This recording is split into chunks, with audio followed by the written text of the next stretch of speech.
salamu alaikum. Ina jin Kaji na zo sai. kaji wannan irin kaji bayan kaji na ta mutuwa. Kaji na ta mutuwa ko biya kire da tuwa. Lamurra sun ishe ni. Abun ma ni ya dame ni. Kullun yana yadda mushen kaza. Haba da Allah. Yanzu ma wata ce ta mutu. Wata ce ga ta ba ta dade da mutuwa ba. To amma mai gida ni kuma na jin labarin nan gidan kajin kuma na tabbatar da cewa akwai kaji manya dan ne labarin shi ake cikin gari. Dan kaji manya akwai kaji amma dai kaji ga sanan dai har yanzu suna kaji dai. To amma shin me ke jawo wannan matsala? Ni kaina ba zan iya ganewa ba. To ka san me wani irin abinci suke ci kuwa? Ni to abinci barza masa masara nike da abin da ya samu ba. Ba ya za a ka ba kaji broilers da kajin turawa wannan abu. Ka jaraba wannan shahararren abincin kaji na jargaba fit? Jargaba fit? Ko jargaba fit. To a ina zan san wannan abincin kaji da naji ka faɗa haka? Ba ma ka san da shi ba ke. Ni labarin shi na ji gare ka yanzu nan.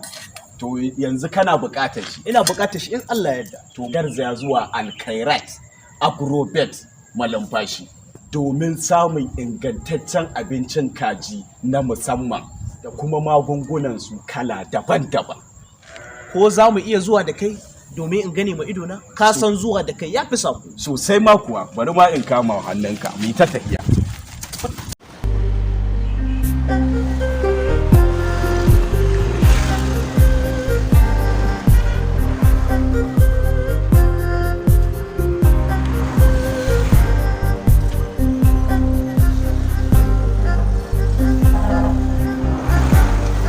Jama'a alhamdulillahi sai dai godiya.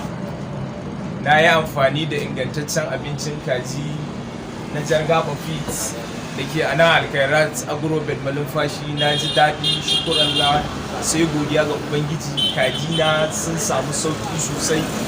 Na kuma yi amfani da nau'in magani kala daban-daban wanda Alkhairat Agrobet suke da shi domin lafiyar kaji da kuma sauran ababen nau'in dabbobi waɗanda suka shafi abin da nake kiwo. Na ji daɗi kwarai da gaske, alhamdulillah.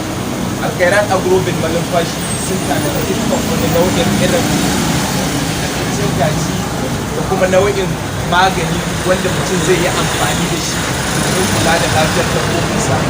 Agrobet na nan akan babban titin zuwa Kuntuwa daura da ɗan Marna filin station da ke a nan Malumfashi, ko kuma ku kafta masu kira ta waɗannan lambobin waya ko nambar waya kamar.